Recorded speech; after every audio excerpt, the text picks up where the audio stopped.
Apocalypse chapitre 19. Après cela, j'entendis dans le ciel comme une voix forte d'une foule nombreuse qui disait: Alléluia, le salut, la gloire, l'honneur et la puissance sont au Seigneur notre Dieu, parce que ses jugements sont véritables et justes.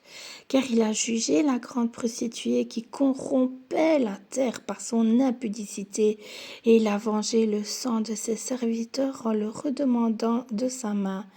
Et ils dirent une seconde fois: Alléluia! Et sa fumée monte au siècle des siècles. Et les 24 vieillards et les 4 êtres vivants se prosternèrent et adorèrent Dieu assis sur le trône en disant: Amen, Alléluia. Et une voix sortit du trône disant: Louez notre Dieu, vous tous ses serviteurs, vous qui le craignez, petits et grands. Et j'entendis comme une voix d'une foule nombreuse, comme un bruit de grosses eaux, et comme un bruit de fort tonnerre, disant: Alléluia, car le Seigneur notre Dieu Tout-Puissant est entré dans son règne. Réjouissons-nous et soyons dans l'allégresse et donnons-lui gloire, car les noces de l'agneau sont venues et son épouse s'est préparée. Et il lui a été donné de se revêtir d'un fin lin éclatant pur, car le fin lin, c'est la justice des saints. Et l'ange me dit: écris. Heureux ceux qui sont appelés au festin des noces de l'agneau.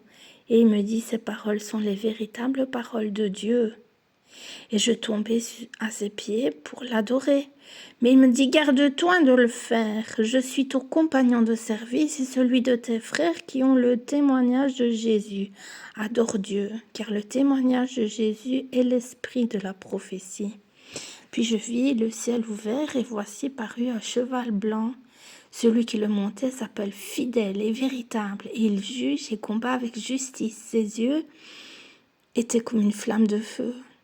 Sur sa tête étaient plusieurs diadèmes. Il avait un nom écrit que personne ne connaît si ce n'est lui-même. Et il était revêtu d'un vêtement teint de sang. Son nom est la parole de Dieu.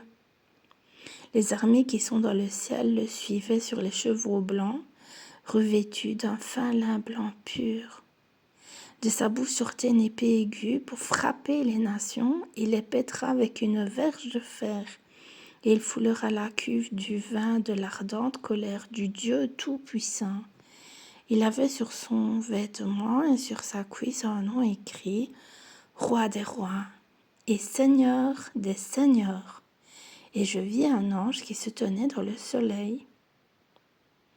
Il cria d'une voix forte, disant à tous les oiseaux qui volaient par le milieu du ciel: Venez, rassemblez-vous pour le grand festin de Dieu, afin de manger la chair des rois, la chair des chefs militaires, la chair des puissants, la chair des chevaux et de ceux qui les montent, la chair de tous, libres, esclaves, petits et grands. Et je vis la bête et les rois de la terre et leurs armées rassemblées pour faire la guerre à celui qui était assis sur le cheval et à son armée.